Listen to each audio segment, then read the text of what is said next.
आज का हमारा टॉपिक है नाभिकीय ऊर्जा। देखिए, बात करते हूँ न्यूक्लियर एनर्जी के बारे में। तो ये न्यूक्लियर एनर्जी आज के लाइफ के बारे में बात करूँ तो हमारे डेली लाइफ में बहुत यूजफुल है। स्पेशली जो हमारा विद्युत धारा जो हमारे घरों पे धारा आती है, वो ज़्यादातर जो हमारी धारा होती है वो इसे यानी नाभिकीय ऊर्जा से ही आती है। तो यहाँ पढ़ने वाले हैं नाभिक के अंदर हमारे पास क्या होते हैं, प्रोटॉन और न्यूट्रॉन होते हैं। चलिए, हमारे पास अगर एक कोई एटम है, उसके जो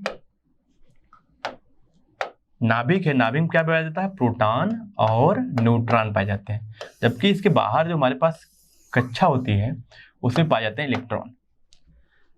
अब देखिए, यहाँ पे बात करते हैं नाभिक के अंदर प्रोटॉन और न्यूट्रॉन, जिन्हें संयुक्त रूप से क्या बोलते हैं, न्यूक्लियन कहते हैं। ध्यान रखिएगा, इन दोनों को संयुक्त रूप से क्या बोलते हैं, न्यूक्लियन बोलते हैं। न्यूक्लियन का मतलब है कि जो न्यूक्लियस के अंदर रहते हैं, प्रबल नाभिकीय बलों पर से बंधे होते हैं। इनके बीच क्या होता है, बहुत ही ज्यादा बल लगता है, नाभिकीय बल।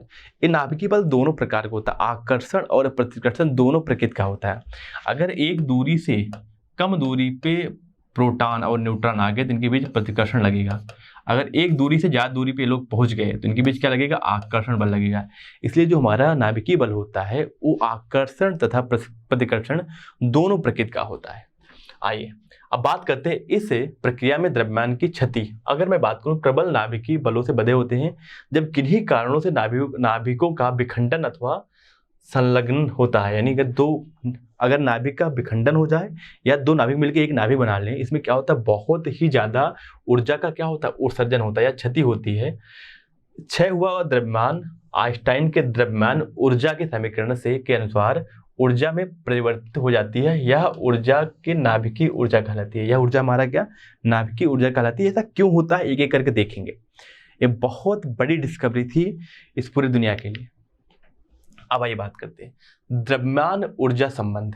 आइंस्टाइन ने क्या बोला, आइंस्टाइन ने बोला एक संबंध दिया, डेल्टा ई बराबर हो गया हमारा डेल्टा एम इंटू सी स्क्वायर। इसका मतलब क्या है आप समझिएगा, हमारा जूल में एनर्जी ऊर्जा आती है। अगर मैं बात करूं किसी भी नाभिकीय अभिक्रिया में डेल्टा एम मास का क्षय अगर होता है, इसका अगर क्षय हो रहा है, इस क्षय की वजह से इतनी ऊर्जा उत्पन्न होगी, आइंस्टाइन ने ये बोला। आइए देख लेते हैं क्या इनका मतलब है कि आइंस्टाइन के द्रव्यमान ऊर्जा समीकरण कहते हैं। अब क्या किसको कहते हैं देख लेते हैं। यदि किसी प्रक्रिया में डेल्टा एम द्रव्यमान की कमी हो अथवा आइंस्टाइन के अनुसार इस प्रक्रिया में उत्पन्न ऊर्जा डेल्टा ई निम्नलिखित है। चलिए, ये आप समझ गए हैं। अगर किसी भी अभिक्रिया में मान लेते हैं, पहले हमारे पास क्या था, m1 मास था। अब अभिक्रिया के बाद कितना मास बचा, m2 मास बचा। तो कितना हमारा द्रव्यमान की क्षति हुई, डेल्टा एम। कितना होगा हमारा, m1 माइनस m2।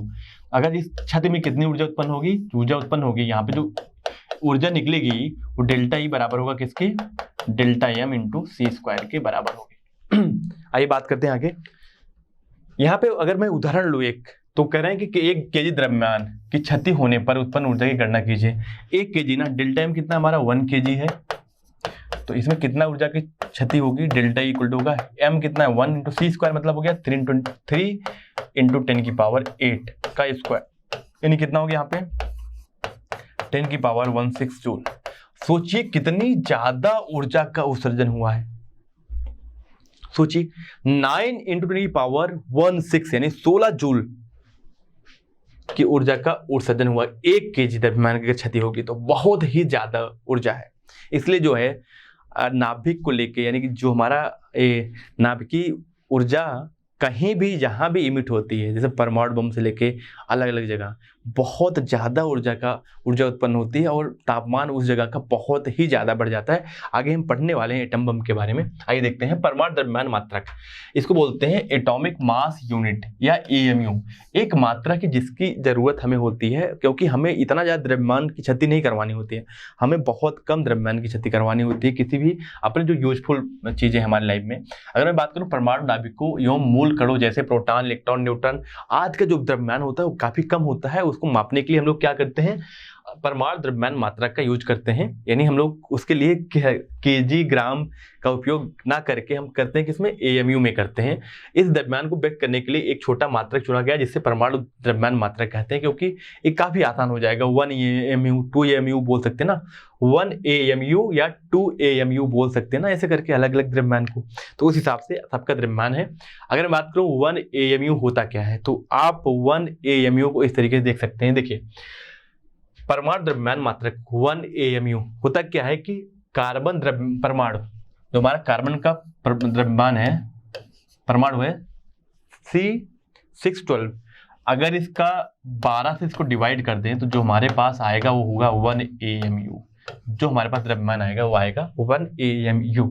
चलिए, तो यानी हमारे पास C612 का कितना है, 12वां पार्ट जो होता है हमारा वो 1 AMU होता है। यानी अगर मैं इसका द्रव्यमान की बात करूं तो हमारा क्या होता है, 12 AMU के बराबर होता है। अगर 12 डिवाइड कर दो तो क्या आ जाएगा, हमारा 1 AMU आ जाएगा। अब देखिएगा हमारा जो 1 AMU होता है ना, 1 AMU ये हमारा हो जाएगा परमाणु का, या बोल सकते हैं परमाणु द्रव्यमान मात्रक। अब यहाँ देखने वाली बात है, जो हमारा 1 AMU होता है ना, इसको अगर मुझे केजी में लिखना हो, 1 AMU यहाँ लिखता हूँ मैं 1 AMU, इसको याद रख भी सकते हैं आप, 1.66 10 की पावर -27 kg होता है। बहुत छोटा मात्रक है एक तरह से 1 AMU। आइए बात करते हैं आगे। 1 AMU के तुल्य जो ऊर्जा होती है ना, 1 AMU के जो तुल्य हमारे पास ऊर्जा आती है उसको ऐसे लिख सकते हैं। हम इसको डायरेक्ट में ऊर्जा की आपको वो बता रहा हूं। तो 1 AMU से हमारे पास इतना ऊर्जा निकलती है 1.494 10 की पावर -10 जूल। तो यहां से हम इसको 1 AMU की तुलना मेगा इलेक्ट्रॉन वोल्ट में कितनी होगी, तो ध्यान रखिए अगर 1 AMU को मेगा इलेक्ट्रॉन वोल्ट में लिखा जाए तो इसको लिख सकते हैं 931 मेगा इलेक्ट्रॉन वोल्ट। कई जगह ये 931.5 लिखा रहता है, बट आप इसको याद रख सकते हो, याद रखना जरूरी भी है। 1 AMU जो होता है 931 मेगा इलेक्ट्रॉन वोल्ट, इतनी ऊर्जा होती है। 1 इलेक्ट्रॉन वोल्ट हमको सबको पता है कितनी होती है, 1.6 10 की पावर -19 जूल। चलिए आगे बढ़ते हैं, बात करते हैं हम लोग युग्म उत्पादन एवं युग्म विनाश। युग्म उत्पादन या युग्म विनाश, हम बात करते हैं युग्म उत्पादन यानी पेयर प्रोडक्शन के बारे में। यानी जब कोई ऊर्जावान गामा किरण, फोटान मतलब एक प्रकाश की कड़ी होते हैं हमारे पास, जिससे मिलकर प्रकाश बनता है, इसको हमने पढ़ भी लिया है। किसी उच्च परमाणु भार वाले भारी पदार्थ पर गिरता है तो क्या होता है, वह पदार्थ कि किसी नाभिक द्वारा अवशोषित कर लिया जाता है और परिणाम स्वरूप एक इलेक्ट्रॉन और एक पॉजिट्रॉन उत्पन्न हो जाते हैं। इस प्रक्रिया को क्या बोलते हैं, युग्म उत्पादन कहते हैं। अभी होता क्या, देखिए हमारे पास क्या है, एक गामा आया, गामा का मतलब क्या होगा, उसके पास क्या ऊर्जा होगी, hν होगी। अगर उसका आवृत्ति hν है, उसकी ऊर्जा इतनी होगी। ये जब पड़ेगा ना किसी नाभिक पे तो क्या होगा, हमारा एक बनेगा प्लस हमारा एक माइनस बीटा। यानी अगर मैं बात करूं, इसको हम लोग बोलते हैं पॉजिट्रॉन और इसको बोलते हैं इलेक्ट्रॉन। एक इलेक्ट्रॉन और एक पॉजिट्रॉन उत्पन्न होगा, ठीक है ना। यानी हमारे पास एक नाभिक है जिसपे क्या आया, हमारे पास गामा प्रकाश किरण आई, जिसके पास ऊर्जा क्या है, hν है। एक किसमें बदल गया, एक पॉजिट्रॉन और एक इलेक्ट्रॉन में। इसको बोलते हैं युग्म उत्पादन एवं इसको बोलते हैं युग्म उत्पादन। अब देखिए एक क्वेश्चन हमारे पास है, क्वेश्चन नहीं, एक हमारे पास इसका एक थ्योरेटिकल पार्ट ही है, इसको देखते हैं क्या है इसमें। करेक्ट, आइंस्टाइन के द्रव्यमान ऊर्जा संबंध के अनुसार, आई थिंक हाँ ठीक है, प्रत्येक उस वस्तु में भी जो विरामावस्था में है ऊर्जा होती है जिसका विराम द्रव्यमान ऊर्जा कहते हैं। यदि वस्तु का द्रव्यमान m0 हो तो इलेक्ट्रॉन या पॉजिट्रॉन की विराम द्रव्यमान ऊर्जा क्या होगी, m0 × c²। तो देखिएगा यहाँ पे अगर कोई वस्तु हमारे पास m0 है विराम अवस्था में, अगर मैं बात करूँ इसके पास कितनी ऊर्जा है विराम द्रव्यमान ऊर्जा, तो हमारा होगा m0 × c² के बराबर इसके पास क्या होगी, द्रव्यमान यानी विराम द्रव्यमान ऊर्जा, इतनी इसके पास ऊर्जा होगी। चलिए अब बात करते हैं युग्म विनाश के बारे में। अब जो युग्म विनाश होता है वो क्या होता है, समझिए। यहाँ पे बात करते हैं जब एक पॉजिट्रॉन एक इलेक्ट्रॉन, देखिएगा एक पॉजिट्रॉन व एक इलेक्ट्रॉन एक दूसरे के अत्यंत निकट आते हैं। एक पॉजिट्रॉन और एक इलेक्ट्रॉन एक दूसरे के अत्यंत निकट आते हैं तो एक दूसरे से पूर्णतया विनाश कर लेते हैं, एक दूसरे में मिल जाते हैं, क्योंकि इस पे निगेटिव आवेश है यानी ऋणात्मक चार्ज, इस पे क्या धनात्मक है, और ये क्या होते हैं उदासीन हो जाते हैं, विनाश कर लेते हैं तथा ऊर्जा के रूप में 2 गामा फोटान की उत्पत्ति करते हैं। इस घटना को क्या बोलते हैं, युग्म विनाश कहते हैं। यानी 1 और 2 गामा हमारे पास निकल गए, यानी जब ये मिले तो क्या हुआ, इनका एक दूसरे में इनका विनाश हो जाता है और क्या होते हैं जो इनका पूरा द्रव्यमान है वो ऊर्जा के फॉर्म में निकल जाता है और कितने 2 फोटान निकलते हैं। इसको क्या बोलते हैं, इस प्रक्रिया में 1.02 इलेक्ट्रॉन वोल्ट ऊर्जा मुक्त होती है, जो 2 गामा फोटान के रूप में प्रत्येक गामा के पास 0.51 मेगा इलेक्ट्रॉन वोल्ट हो जाती है। क्योंकि जब द्रव्यमान ऊर्जा में कन्वर्ट हो गए, बदल गए, तो क्या होगा, दो गामा पार्टिकल निकले, 2 गामा फोटान निकले। इन फोटान की ऊर्जा क्या हुई, जो इनकी द्रव्यमान ऊर्जा है उसका आधा इसमें विभाजित हो गया। आइए बात करते हैं नाभिक के द्रव्यमान क्षति के बारे में। अब इसको इस तरीके से देखते हैं, हमारे पास एक पूरा जो हमारे पास इक्वेशन है इसको इस तरीके से समझते हैं। हमारे पास मान लेते हैं ये हमारे पास, इसको एक काम करते हैं, इसको हम लोग सीक्वेंस वाइज यहां पे समझ लेते हैं। हमारे पास एक नाभिक है, इसका जो कुल द्रव्यमान है क्या है, वो ए के बराबर है। ए का मतलब क्या होगा, इसके पास अगर मान लो इसका जो अगर परमाणु क्रमांक जेड है तो इसके पास क्या होगा, जेड मास ऑफ प्रोटॉन के बराबर क्या होगा, इसका प्रोटॉन का मास हो गया, प्लस कितने न्यूट्रॉन होंगे, ए माइनस जेड होंगे ना, तो ए माइनस जेड के पास क्या होगा, इसके पास न्यूट्रॉन का मास हो गया। क्योंकि नाभिक में कोई हमारे पास इलेक्ट्रॉन नहीं होता है, ये तो परमाणु का मास हो गया, पर जो इसको रियल में इसको वेट किया जाता है उसका मास मान लेते हैं क्या है, कैपिटल एम। तो जो परमाणु की क्षति होती है एक्चुअली क्या होता है, जो इसके कुल मास होता है ना, पर जो इसका एक्चुअल मास होता है, मतलब जो सही में मास होता है, और जो उसके पार्टिकल जितने सारे हैं, इसका अगर आप मास जोड़ोगे तो इसका मास इससे ज्यादा आएगा। यानी जो क्षति हो रही है कितनी हो रही है, इसमें इसको घटा देंगे, डेल्टा एम क्या आ जाएगा हमारा, Z mass of proton plus A minus Z into mass of neutron, minus क्या करेंगे जो इसका मास ऐसे वेट करने पे आया है। इतना हमारे पास क्या होता है, द्रव्यमान की क्षति होती है। जो द्रव्यमान की क्षति है ना, यही क्या होती है, ऊर्जा के फॉर्म में इस नाभिक को बांध के रखती है। यानी इसकी स्टेबिलिटी, इसकी जो अस्थाई नाभिक की बात करें, इसके अंदर क्या होता है, वो स्टोर होती है। अगर आप उतना ऊर्जा बाहर दोगे तभी वो क्या होगा, उसका विघटन होगा। चलिए आगे बात करते हैं हम लोग प्रति न्यूक्लियन बंधन ऊर्जा। एक्चुअली इसी को जो हमारी ऊर्जा आ रही है ना, इसके सापेक्ष जो हमारी ऊर्जा आएगी, कहाँ गया हमारे पास, ये दो है हमारे पास, इसके सापेक्ष जो हमारे पास ऊर्जा आएगी, यही हमारी क्या होती है, उस नाभिक की बंधन ऊर्जा होती है। कितनी होगी बंधन ऊर्जा, डेल्टा एम इंटू सी स्क्वायर, इसकी क्या होगी, बंधन ऊर्जा होगी। आइए आगे बात करते हैं नाभिक की बंधन ऊर्जा, बाइंडिंग एनर्जी ऑफ न्यूक्लियस। तो जो नाभिक की बंधन ऊर्जा होगी वो किसके बराबर होगी, Eb हमारा होगा डेल्टा एम इंटू सी स्क्वायर। हमारे पास डेल्टा एम कितना आया था, Z into mass of proton plus A minus Z into mass of neutron, minus क्या आया था हमारे पास, जो उसका मास इंटू सी स्क्वायर, ये तो हमारा डेल्टा में, इतना हमारे पास क्या होती है, नाभिक की बंधन ऊर्जा होती है। चलिए आगे बात करते हैं प्रति न्यूक्लियन बंधन ऊर्जा का द्रव्यमान संख्या के साथ परिवर्तन। ये समझिए कहानी क्या है इसका। कहानी से कुछ ऐसी है कि अगर मेरे पास कुल जो है बंधन ऊर्जा का ही Ebi है, हमारे पास कुल न्यूक्लियन की जो संख्या है वो A के बराबर होती है ना, तो बंधन ऊर्जा अपान A यही हमारा होता है, क्या होता है, प्रति न्यूक्लियन बंधन ऊर्जा। यानी एक न्यूक्लियन की बंधन ऊर्जा कितनी है, कुल बंधन ऊर्जा अपान क्या कर देंगे, हमारे पास कितने न्यूक्लियन की संख्या है, यही हमारा क्या होगा कि हमारा कुल बंधन ऊर्जा आ जाएगी। सॉरी, यहाँ पे हमारे आ जाएगी प्रति न्यूक्लियन क्या आ जाएगी, बंधन ऊर्जा आ जाएगी। अगर मैं बात करूँ कुल बंधन ऊर्जा तथा क्या करेंगे, द्रव्यमान संख्या अर्थात न्यूक्लियन की संख्या से अगर डिवाइड कर देंगे तो क्या आ जाएगा हमारे पास, प्रति न्यूक्लियन बंधन ऊर्जा आ जाएगी। आइए बात करते हैं बंधन ऊर्जा वक्र जो होता है।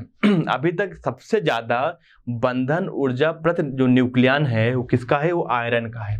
सबसे ज्यादा हमारे पास क्या आयरन का है, ये 8.8 मेगा इलेक्ट्रॉन वोल्ट के बराबर होता है, 8.8 मेगा इलेक्ट्रॉन वोल्ट के बराबर होता है। यहाँ ये वक्र ये दिखाता है कि सब हमारे पास अलग अलग जो हमारे पास परमाणु हैं उनके प्रति न्यूक्लियन बंधन ऊर्जा कितनी है। सबसे ज्यादा हमारे पास लोहे की होती है, इसलिए सबसे ज्यादा हमारा जो स्टेबल है स्थिर जो है हमारे पास सबसे ज्यादा वो परमाणु कौन सा है, किस परमाणु का न्यूक्लियस है, हमारे पास जो है लोहे के जो नाभिक है सबसे ज्यादा हमारा स्टेबल है। आइए आगे बात करते हैं। यहाँ से हमारे पास अगर पर न्यूक्लियन की बात की जाए तो सबसे ज्यादा 8.8 हमारे पास लोहे का क्या होता है, यहाँ पे एक बार देख लेते हैं। यहाँ पे द्रव्यमान संख्या लगभग A = 50 से A = 80 तक के बीच वक्त में एक सपाट शिखर है, जिसका ये संगत E/A यानी प्रति न्यूक्लियन बंधन ऊर्जा का औसत जो है 8.5 electron volt mega electron volt से है। अतः वे नाभिक जिनका द्रव्यमान संख्या 50 से 80 के बीच है वो अधिक अस्थायी है, ज्यादा स्टेबल है।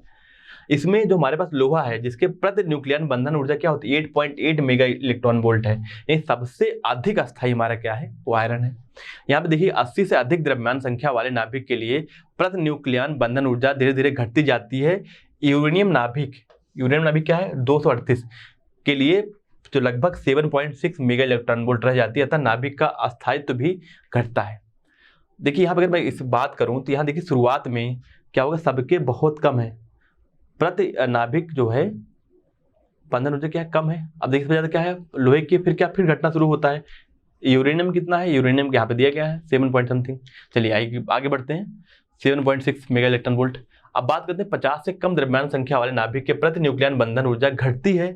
उदाहरण के लिए अगर मैं बात करूं भारी हाइड्रोजन A = 2 के लिए केवल 1.1 मेगा इलेक्ट्रॉन वोल्ट होता है, अतः 20 से कम द्रव्यमान संख्या वाले नाभिक अपेक्षाकृत कम अस्थायी होते हैं।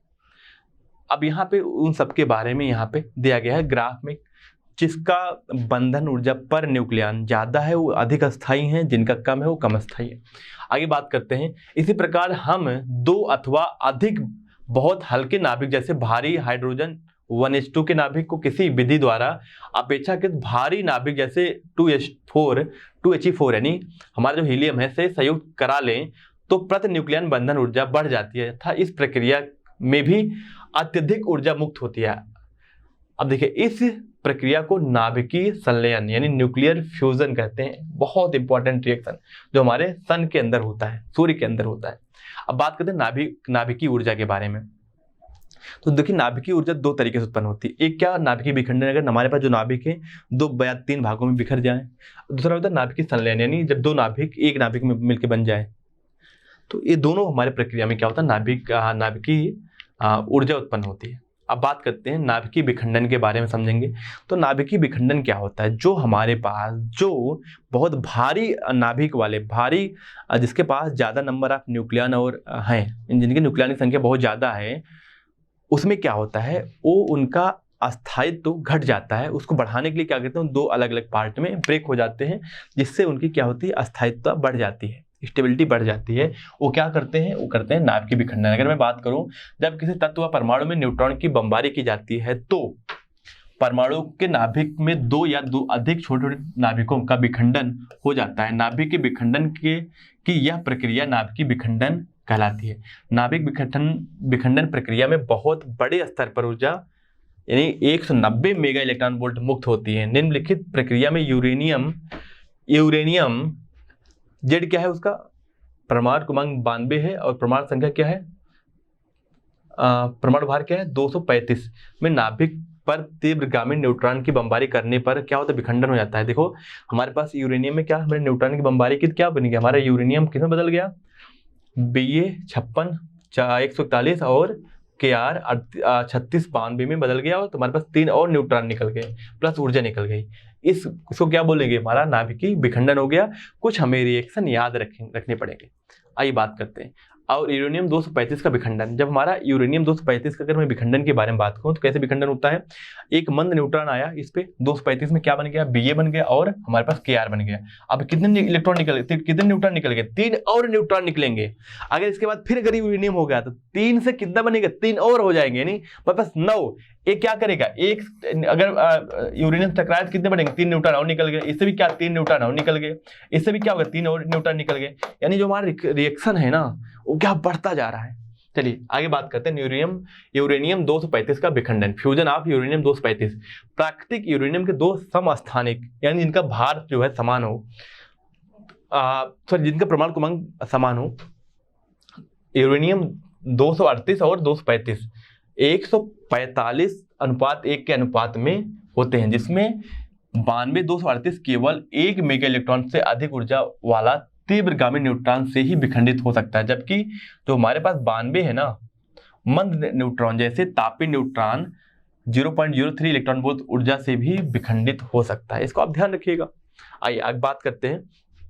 जब मंद न्यूट्रॉन 92,235 के नाभिक से टकराता है तो वह उससे अवशोषित हो जाता है तथा यूरेनियम के समस्थानिक 92,236 अस्थायी रूप से बनता है। अस्थायी होने के कारण, पहले देखो इससे 235 से क्या बना हमारे पहले 235 से बना क्या 236 अस्थायी रूप से बनता है। अस्थायी होने के कारण वह तुरंत दो नाभिकों में टूट जाता है तथा 3 न्यूट्रॉन के साथ अपार ऊर्जा निकलती है।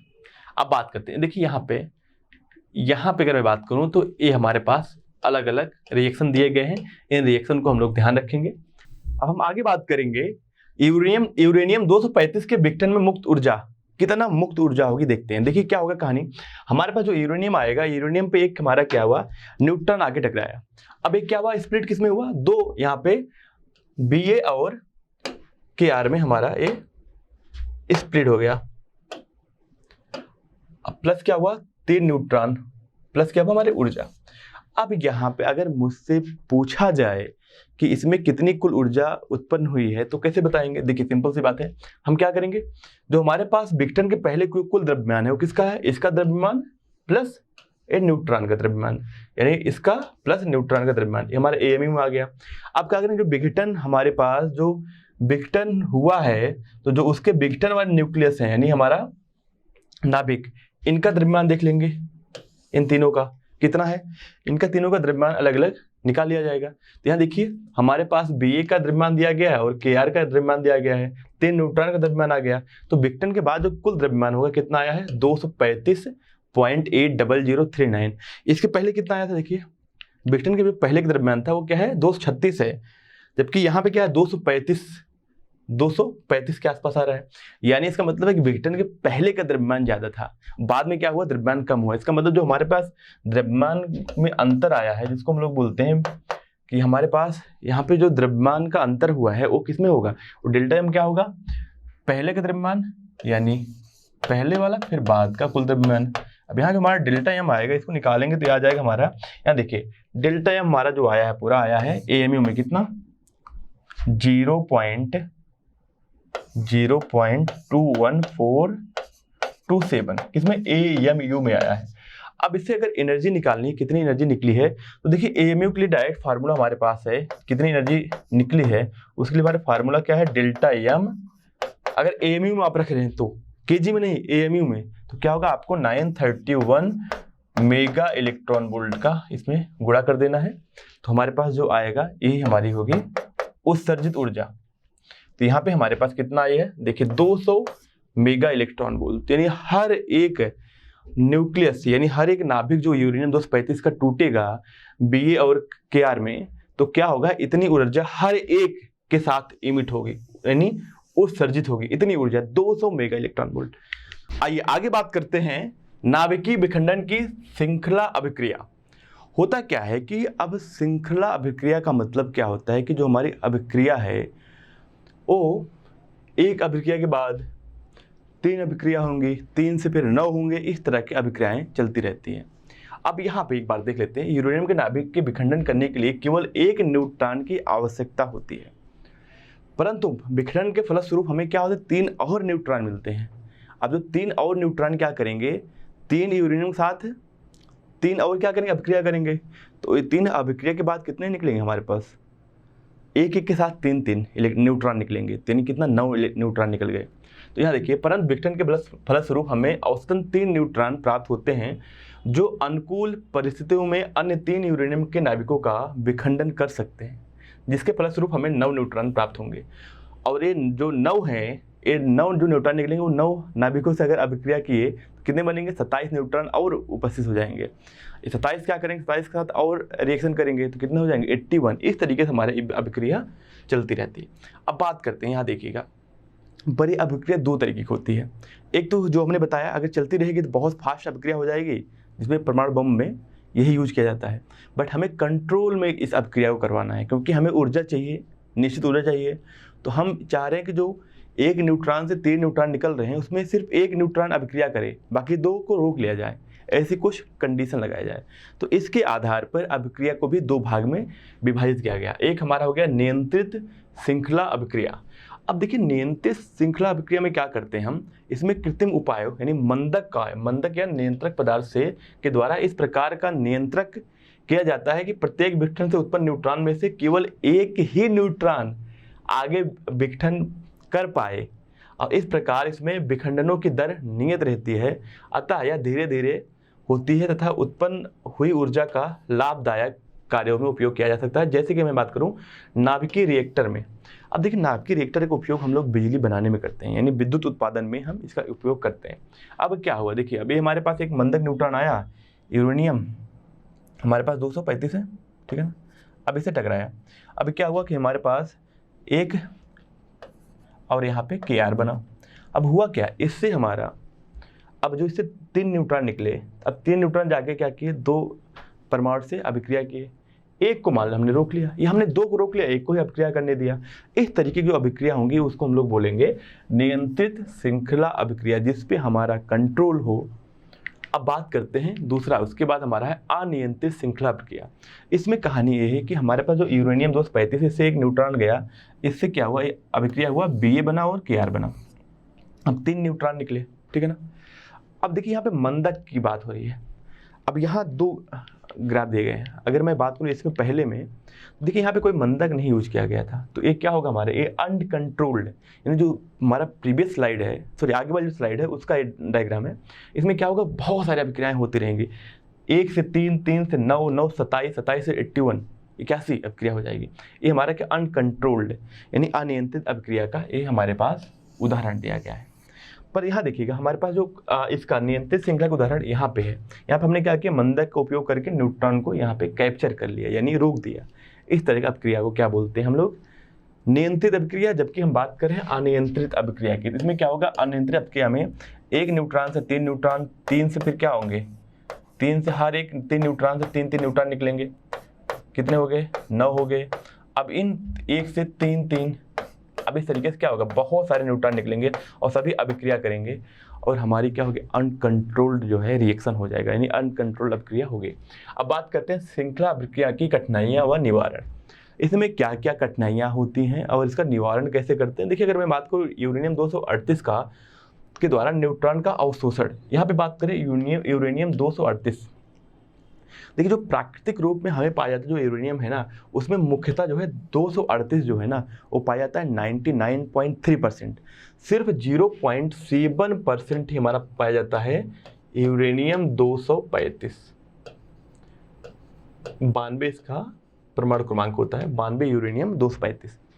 ये सिर्फ और सिर्फ 0.7% ही पाया जाता है। अगर मैं बात करूं कि अगर हमारे पास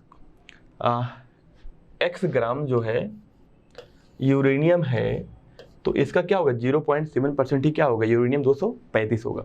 अब बात करते हैं, अब देखिए जो हमारे पास 238 है ना, वो क्या है, नाभिक तीव्रगामी न्यूट्रॉन से विखंडनीय होते हैं। देखिए जो हमारे 238 है ना, वो तीव्रगामी न्यूट्रॉन अगर उस पर आएगा तभी अभिक्रिया करेगा, जबकि बात कर रहे हैं यहाँ पे विखंडित होते हैं, ये मंदगामी न्यूट्रॉनों को अवशोषित कर लेते हैं। ये जो मंदगामी न्यूट्रॉन है उसको अवशोषित कर लेते हैं, कोई अभिक्रिया नहीं करते हैं। जबकि जो 35 है ना, वो मंदगामी व तीव्रगामी दोनों न्यूट्रॉन से क्या करते हैं, रिएक्शन करते हैं, यानी अभिक्रिया करते हैं। तो अब देखिए यहाँ पे यूरेनियम 235 नाभिकों की अधिकता के कारण इसकी न्यूट्रॉन के साथ टक्कर की संभावना अधिक होती है, क्योंकि अगर मैं बात करूँ कहीं पर भी इनको रखा जाए तो सबसे ज़्यादा परमाणु किसके होंगे, 238 के। नाभिक सबसे ज़्यादा किसके होंगे, 238 के। ये क्या करेंगे, सबसे ज़्यादा अभिक्रिया जब न्यूट्रॉन आएगा सबसे ज़्यादा टकराएगा किससे, 238 से, ठीक है ना। जिसके कारण क्या होगा, इसमें हमारे न्यूट्रॉन अवशोषित हो जाएगा और ये अभिक्रिया धीरे धीरे क्या हो जाएगी, हमारी बंद हो जाएगी। क्योंकि जितने न्यूट्रॉन निकल रहे हैं, सबसे ज़्यादा संख्या 238 की है, वो सारे न्यूट्रॉन क्या कर रहे हैं, जो मंदक न्यूट्रॉन है उनको अवशोषित कर रहे हैं। इस तरीके हमारे पास बाद में कोई न्यूट्रॉन नहीं बचेगा तो उनको ये अवशोषित कर लेता। अब क्या करेंगे कहानी, अब देखिए हमारे पास एक अलग तरीका है कि हम जो हमारे पास मान लेते हैं यूरेनियम का इतना, हमारे पास एक बड़ा यूरेनियम का हमारे पास एक मतलब यूरेनियम हमारे पास इतना बड़ा स्ट्रक्चर में है, या मान लेते हैं कुछ समथिंग ग्राम है। अब इसमें क्या करेंगे, हम इसमें अलग कर ले रहे हैं। क्या अलग कर ले रहे हैं? यूरेनियम 235 को अलग कर ले रहे हैं और यूरेनियम 238 को अलग कर रहे हैं। जब अलग कर देंगे तो हमारे लिए आसानी हो जाएगी। अब देखिए यहाँ बात करें, यूरेनियम 235 को अलग करके बाय सेपरेशन श्रृंखला अभिक्रिया जारी रखने के लिए साधारण यूरेनियम से 235 को विसरण विधि द्वारा पृथक कर लिया जाता है। ऐसे यूरेनियम को सर्वांधित यूरेनियम कहा जाता है, जो तीव्रगामी और मंदगामी दोनों न्यूट्रॉन से क्या करते हैं? विखंडनीय होते हैं, यानी अभिक्रिया करते हैं। इस प्रकार श्रृंखला अभिक्रिया का क्रम जारी रहता है। अब दूसरी बात है, अब हमारे पास चलिए 235 हमने अलग कर लिया, अब उसमें अभिक्रिया करवा रहे हैं। पर अगर 235 जो अभिक्रिया कर रहा है ना 235, अब क्या होगा इसमें? अगर एक मंदक न्यूट्रॉन आया तो अभिक्रिया हुई, Ba बना और बना Kr। अब इसके बाद कितने न्यूट्रॉन निकल रहे हैं? 3। अब 3 क्या करेंगे? 3 न्यूट्रॉन ये क्या करेंगे? ये और अभिक्रिया करेंगे 3 न्यूट्रॉन 3 यूरेनियम से। अब इससे क्या होगा?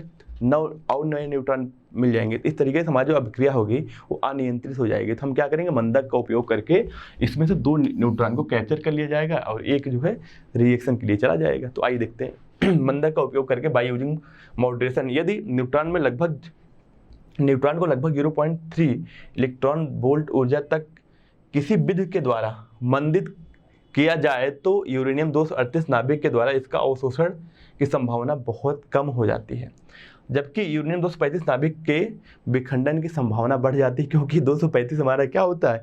यही तो हमारा मंदक न्यूट्रॉन से क्या होता है? अभिक्रिया कर लेता है। और इस तरीके से हमें क्या होगा? मंदक के रूप में हम लोग यूज करते हैं ग्रेफाइट और भारी जल, यानी हमारा D2O यूज किया जाता है। अब बात करते हैं विखंडित होने वाले पदार्थ का आकार। अब देखिए यहाँ पे जो हमारे पास विखंडित होने वाले यूरेनियम है उसका आकार एक सीमित आकार से ज़्यादा होगा तभी अभिक्रिया होगी।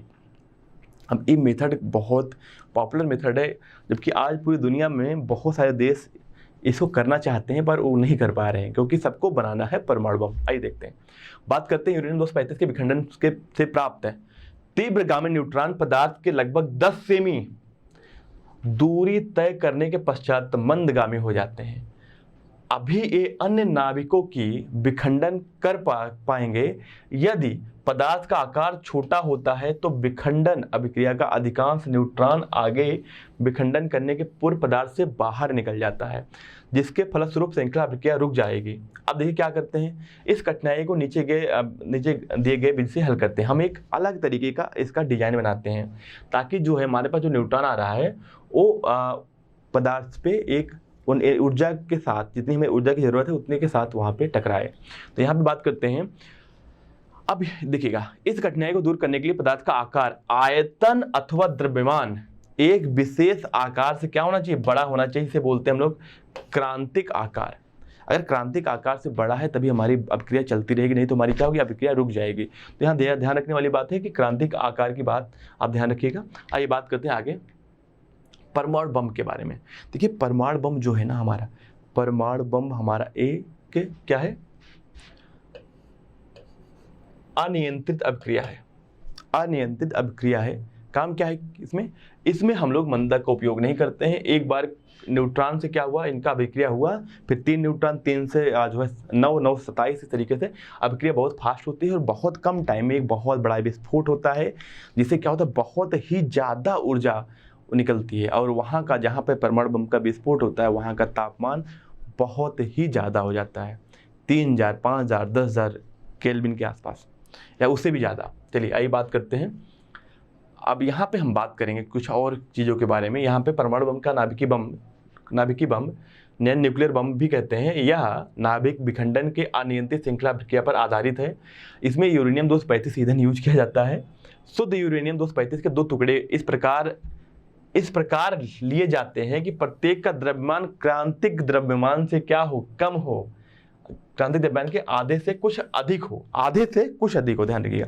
तो कितना अच्छा यूज किया गया है कि जो हम लोग उसको 2 अलग अलग पार्ट में कर दिया गया है, जिसका द्रव्यमान को क्रांतिक द्रव्यमान से आधे से थोड़ा सा अधिक हो। ये दोनों टुकड़े को एक सघन आवरण में किसी यांत्रिक विधि से अलग अलग रख जाते हैं। इस दशा में आंतरिक किरणों द्वारा उत्पन्न न्यूट्रॉन के कारण इन टुकड़ों में विखंडित होने की भय नहीं रहता है। जब बम का विस्फोट करना होता है तो बम के ऊपरी लगी चाबी द्वारा दोनों टुकड़ों को परस्पर मिला दिया जाता है। अगर जब दोनों को मिला दिया जाएगा तो क्या होगा, एक क्रांति, इनका द्रव्यमान क्रांतिक द्रव्यमान से ज़्यादा हो जाएगा। अब देखिए वही कहानी है, यहाँ पे इनको अलग अलग कर दिया गया है, फिर इनको क्या होता है कि एक जब इनको फिर जोड़ दिया जाएगा तो इनका द्रव्यमान क्या होगा, क्रांतिक द्रव्यमान से अधिक हो जाएगा। फिर क्या होगा, जो हमारे पास सूर्य से या कहीं से भी जो हमारे पास न्यूट्रॉन आ रहे हैं उनकी वजह से क्या होगा, अंतरिक्ष किरणों द्वारा उत्पन्न न्यूट्रॉन से नाभिकीय विखंडन की अनियंत्रित श्रृंखला अभिक्रिया अत्यंत तीव्र गति से होने लगती है तथा कुछ ही क्षणों में अपार ऊर्जा मुक्त होती है तथा परमाणु बम का विनाश आरंभ हो जाता है। विनाश बहुत एक तो क्या है ना कि जो हमारा परमाणु बम है ये बहुत ही ज़्यादा ऊर्जा उत्पन्न करता है और बहुत ही कम टाइम में इसका विस्फोट होता है, क्योंकि ये हमारा अनियंत्रित श्रृंखला अभिक्रिया है।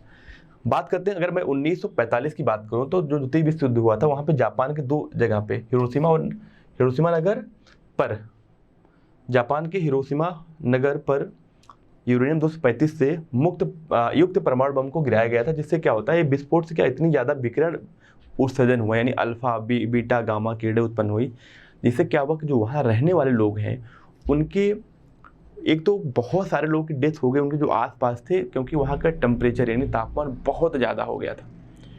और जो लोग उस दायरे से दूर रहे हैं, जिनको तापमान की वजह से नहीं जिसकी डेथ हुई, उनको क्या हुआ, विकिरण उनके शरीर में जाके उनके सेल्स, उनके जेनेटिक स्ट्रक्चर सबको डिस्ट्रॉय कर दिए। ऐसे बहुत सारे लोगों को कैंसर से मृत्यु हो गई, और जो उनकी आने वाली जनरेशन है, बच्चे जो हुए, उनके अंदर भी जेनेटिक डिफेक्ट पाया गया, यानी अपलांग जो है, बहुत सारे लोग क्या है कि अपंग पैदा हुए, और आज भी वो सिलसिला चल रहा है, क्योंकि जब जेनेटिक स्ट्रक्चर चेंज हो गया तो कहानी लगातार चलती रहेगी। और ऐसा माना जाता है कि अभी बहुत सालों तक ये कहानी चलती रहेगी, लोग विकलांग ही उधर के पैदा होंगे जिस एरिया में ये प्रॉब्लम हुई थी। चलिए आगे बढ़ते हैं, बात करते हैं नाभिकीय संलयन यानी न्यूक्लियर फ्यूजन।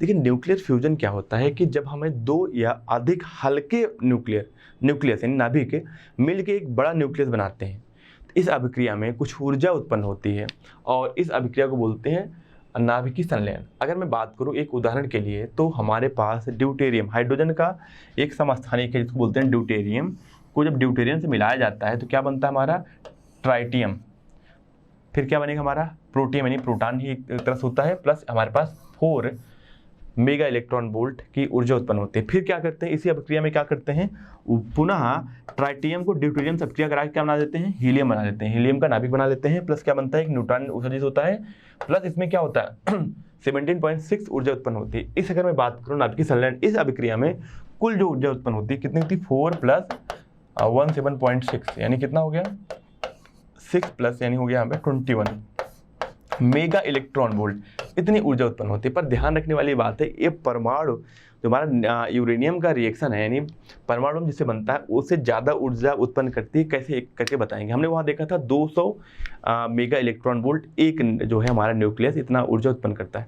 पर ध्यान रखिएगा उसका जो है परमाणु भार बहुत ज़्यादा होता है, इसका परमाणु भार बहुत कम है। अगर मैं बात करूँ कि 10 ग्राम में जितना हमारे पास जिनकी संख्या, इनके नाभिक की संख्या बहुत ज़्यादा होगी, जबकि उनके 10 ग्राम में क्या होगी, संख्या बहुत कम होगी, क्योंकि उनका परमाणु भार क्या होता है, 235 होता है। हमें पता है मोल के बारे में। चलिए अब बात करते हैं, अतः ड्यूटेरियम के 3 नाभिक संलयित होकर हीलियम का नाभिक का निर्माण करते हैं और 21.6 ऊर्जा मुक्त होती है, क्योंकि प्रोटॉन 1H1 तथा न्यूट्रॉन 1 जो न्यूट्रॉन की गतिज ऊर्जा के रूप में होती है। ये जो ऊर्जा उत्पन्न होती है इसमें, और इसकी गतिज ऊर्जा और इसके गतिज ऊर्जा में रह जाती है। अब बात करते हैं उपरोक्त संलयन में प्राप्त ऊर्जा क्या है, 21.6 मेगा इलेक्ट्रॉन वोल्ट यूरेनियम के एक नाभिक के विखंडन से प्राप्त ऊर्जा से काफ़ी कम है। एक का तो कम है, बट ध्यान रखिए, इसका ऐसा लगता है कि संलयन में प्राप्त ऊर्जा विखंडन से प्राप्त ऊर्जा से कम होती है, परंतु ऐसी बात नहीं है, क्योंकि मैं बता दे रहा हूँ। चलिए यही बात करता हूँ। अगर मैं बात करता हूँ, हमारे पास 10 ग्राम क्या हो 1H2, तो इसका मतलब कितने मोल हो गए, मोल हमारे हो गए 5। तो कितने हमारे पास इसके नाभिक हो गए, 5 × 6.023 10 की पावर 23 नाभिक हो गए। इतने नाभिक होंगे 10 ग्राम 1H2 में।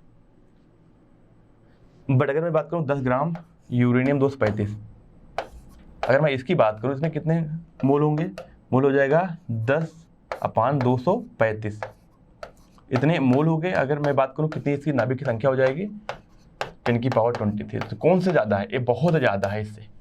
इसलिए क्या होता है कि अगर इस बराबर मात्रा ली जाए तो ये बहुत ज़्यादा ऊर्जा उत्पन्न करेगी एज कम्पेयर टू जो हमारा नाभ की ऊर्जा उत्पन्न होती है।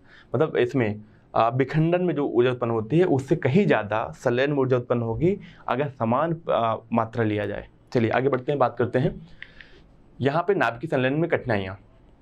देखिए, जो हमारा नाभिकीय संलयन होता है इसके लिए बहुत ज़्यादा तापमान की ज़रूरत होती है और उच्च दाब और उच्च ताप की ज़रूरत होती है। प्रेशर भी हमारा बहुत ज़्यादा होना चाहिए, यानी दाब भी और ताप भी। होता क्या है कि ये हमारे पास 10⁸ केल्विन इतना ताप पर ये अभिक्रिया होती है। तो इस अभिक्रिया, जो संलयन की अभिक्रिया है, उसके लिए हमें पहले बहुत ज़्यादा तापमान उत्पन्न करना पड़ेगा। तो देखिएगा, जो हमारे पास अगर मैं बात करूँ, जो संलयन बम होता है यानी हाइड्रोजन बम जिनको बोलते हैं, उसके लिए पहले क्या करते हैं, पहले उसके अंदर परमाणु बम दगाया जाता है और परमाणु बम जब दगता है तो उससे बहुत ज़्यादा वहाँ का तापमान होता है और परमाणु बम दगने के बाद जब तापमान बहुत ज़्यादा होगा तब जो है संलयन अभिक्रिया शुरू होती है, तब यानी हाइड्रोजन बम एक तरह से दगता है। तो हाइड्रोजन बम, परमाणु बम प्लस जो है न्यूक्लियर की यानी नाभिकीय संलयन दोनों क्रिया होती है। नाभिकीय विखंडन पहले होता है, फिर नाभिकीय संलयन होता है। चलिए आगे बात करते हैं। अब देखिए, नाभिकीय विखंडन और नाभिकीय संलयन में अंतर क्या है, एक एक करके देख लेते हैं। पहली चीज़ तो क्या होता है, जो हमारा नाभिकीय विखंडन है यह भारी नाभिक में होता है। भारी नाभिक क्या होता है, जो छोटे छोटे नाभिक में टूटते हैं, प्लस जो होता है ऊर्जा उत्पन्न होती है। जबकि ये क्या होते हैं, हल्के नाभिकों में होती है। बात करता हूँ, यह किसी साधारण ताप पर संभव है, जबकि इसके लिए बहुत उच्च ताप की जरूरत होती है। इस क्रिया में लगभग 200 मेगा इलेक्ट्रॉन वोल्ट ऊर्जा उत्पन्न होती है। इसमें हमने देखा कितना 21.6 मेगा इलेक्ट्रॉन वोल्ट ऊर्जा उत्पन्न होती है। इस क्रिया में उत्पन्न ऊर्जा प्रतिशत कम है, जबकि इस क्रिया में ऊर्जा उत्पन्न प्रतिशत अधिक है। क्योंकि हमने बताया ना आपको 10 ग्राम अगर दोनों लिया जाए तो ये ज़्यादा ऊर्जा उत्पन्न करेगी इसके कंपेयर में, क्योंकि इसका परमाणु भार कम है, इसका बहुत ज़्यादा होता है। इस क्रिया को नियंत्रित किया जा सकता है, जबकि इस क्रिया को नियंत्रित नहीं किया जा सकता। अब यहाँ बात करें, इस क्रिया में भारी नाभिक हल्के नाभिक में टूट जाते हैं, इस क्रिया में हल्के नाभिक सहयोग करके भारी नाभिक बनाते हैं। अभी हमारा दिया गया है यूरेनियम का विखंडन और यहाँ दिया है ड्यूटेरियम नाभिक का संलयन, ये दोनों क्रिया में दी गई है। अब बात करते हैं हाइड्रोजन बम के बारे में। देखिए, तो हाइड्रोजन बम हमारा क्या होता है, हाइड्रोजन बम नाभिकीय संलयन पर आधारित युक्ति है जिसमें भारी हाइड्रोजन नाभिक का संलयन होता है। अब देखिए, कहानी ये है कि अब इस बम को बनाने के लिए पहले हम क्या करते हैं, पहले देखिए यहाँ पे यूरेनियम यानी हाइड्रोजन बम की केंद्रीय क्रोड यूरेनियम या प्लूटोनियम का विखंडन बम के रूप में होता है, जिससे चारों ओर जो संलयक पदार्थ है क्या होता है, वो भारी हाइड्रोजन के यौगिक लिथियम हाइड्राइड होता है, जिसके चारों ओर यूरेनियम उपस्थित होता है। जब केंद्रीय भाग का विस्फोट होगा तो क्या होगा, वहाँ का ताप और दाब बहुत क्या होगा, बहुत ज़्यादा हो जाएगा और फिर क्या होगा, हमारा नाभिकीय संलयन की क्रिया शुरू हो जाएगी। अब आइए, बहुत ज़्यादा ऊर्जा उत्पन्न होती है इसमें। अब बात करते हैं सौर ऊर्जा और इसका स्रोत। अगर मैं बात करूँ अपने सौर ऊर्जा यानी जो हमारे पास प्रकाश आ रहा है, वो आ रहा है नाभिकीय संलयन की वजह से, क्योंकि वहाँ पे क्या होता है कि नाभिकीय संलयन की अभिक्रिया होती है। अब यहाँ देख लेते हैं, हमारे जो सूर्य से प्राप्त ऊर्जा को सौर ऊर्जा कहते हैं। प्रकृति में उपलब्ध ऊर्जा स्रोत में सूर्य एक विशाल स्रोत है। वस्तुतः प्रकृति में उपस्थित सभी ऊर्जा के जो स्रोत हैं का मूल जो सूत्र है ना, मूल सूत्र सूर्य ही है। हमें पता है सूर्य तो हमें रोशनी देती है, जिसके प्रति एकांक सेकंड में लगभग 4 × 10⁻26 जूल ऊर्जा, बहुत ज़्यादा ऊर्जा है। ऊर्जा व प्रकाश के रूप में उत्सर्जित होती है। अब मैं बात करता हूँ सूर्य के बारे में, थोड़ा समझिए। सूर्य का आकार अपार ऊर्जा का स्रोत हल्के नाभिक के संलयन होती है। सूर्य के द्रव्य का लगभग 90% भाग क्या होता है, भाग हाइड्रोजन और हीलियम से बना है तथा से 10% भाग में अन्य तत्व हैं, जिसमें से अधिकांश हल्के तत्व हैं। सूर्य के आंतरिक भाग का जो तापमान होता है वो क्या होता है 20 × 10⁻7 यानी 2 × 10 क्या होता है यहाँ पे 8 हो जाएगा, इतना केल्विन होता है। वायु पृष्ठ का जो ताप होता है लगभग 6900 केल्विन होता है। अब यहाँ देखिए, आप देखिए वहाँ पे क्या होता है कि इतना उच्च ताप है तो हुआ क्या, वहाँ पे नाभिकीय संलयन की अभिक्रिया होती है, जिससे बहुत ज़्यादा ऊर्जा उत्पन्न होती है। क्योंकि अब यहाँ पे एक चीज़ ध्यान रखने वाली बात है, इतनी ज़्यादा ऊर्जा में क्योंकि वहाँ का तापमान बहुत ज़्यादा है, तो उच्च ताप पर सूर्य में उपस्थित सभी तत्व के परमाणुओं से इलेक्ट्रॉन अलग हो जाते हैं, जिससे हाइड्रोजन, हीलियम आदि तत्व के परमाणु प्लाज्मा अवस्था में होते हैं। अभी तक हमने 3 अवस्था पढ़ा था, द्रव और सॉलिड, लिक्विड एंड गैस, यानी हमने पढ़ा था एक द्रव अवस्था होती है, एक गैस की अवस्था होती है, और एक जो है कठोर अवस्था, जिसको हम बोलते हैं सॉलिड स्टेट। तो 3 अवस्था होती हैं। तो पर हम एक और अवस्था के बारे में समझ रहे हैं, प्लाज्मा अवस्था में पदार्थ होते हैं, पदार्थ की वह अवस्था जिसमें पदार्थ के धनात्मक आयन, नाभिक और तथा इलेक्ट्रॉन अत्यधिक संख्या में उपस्थित हों, प्रत्येक की प्लाज्मा अवस्था कहलाती है। अब समझ लीजिए एक और अवस्था है प्लाज्मा अवस्था, जो हमारे सूर्य की अवस्था है, वो क्या है? प्लाज्मा अवस्था है। अब बात करते हैं अत्यधिक ताप के कारण जब 4 प्रोटॉन हाइड्रोजन नाभिक संलयित होकर एक अल्फा हीलियम नाभिक का निर्माण करते हैं, तो इस अभिक्रिया में ऊर्जा की अधिक मात्रा उत्पन्न होती है। तो संलयन में उत्पन्न ऊर्जा ही सूर्य का ऊर्जा का स्रोत है। अब देखो कुछ बात करते हैं कार्बन चक्र के बारे में। एक अमेरिकन साइंटिस्ट थे, मैं बात करता हूँ। हाइड्रोजन नाभिक में हीलियम नाभिक की संलयन निम्न 2 प्रकार से होते हैं। हाइड्रोजन नाभिक से हीलियम कैसे बनता है? तो देखिए यहाँ पे एक कार्बन चक्र होता है। अमेरिकन वैज्ञानिक वैथे के अनुसार उन्होंने क्या बोला, सूर्य के पृष्ठ के अंदर 4 हाइड्रोजन नाभिक से एक हीलियम नाभिक की जो संलयन सीधे न होकर कई ताप नाभिकीय अभिक्रिया द्वारा होती है, जिसमें कार्बन एक उत्प्रेरक का कार्य करता है। कार्बन क्या करता है? एक उत्प्रेरक का कार्य करता है। अब यहाँ देखिएगा, और इस पूरे साइकिल को क्या बोलते हैं? कार्बन साइकिल बोलते हैं। आपसे पूछा जा सकता है कि कार्बन साइकिल की जो अभिक्रिया है वो लिखिए। यहाँ देखिएगा हमारे पास 1H2 यानी 1H1 हाइड्रोजन किससे मिला? कार्बन से मिला, नाइट्रोजन मिला, गामा और ऊर्जा उत्पन्न हुई। इस तरीके से अभिक्रिया होते होते हमारे पास लास्ट अभिक्रिया क्या हुई? हमारा एक हाइड्रोजन एक नाइट्रोजन से मिलकर क्या बनाया? कार्बन बनाया प्लस हीलियम बना दिया, और इसमें क्या हुआ? हमारा अपार ऊर्जा उत्पन्न हुई। अब बात करते हैं दूसरा प्रोटॉन प्रोटॉन चक्र।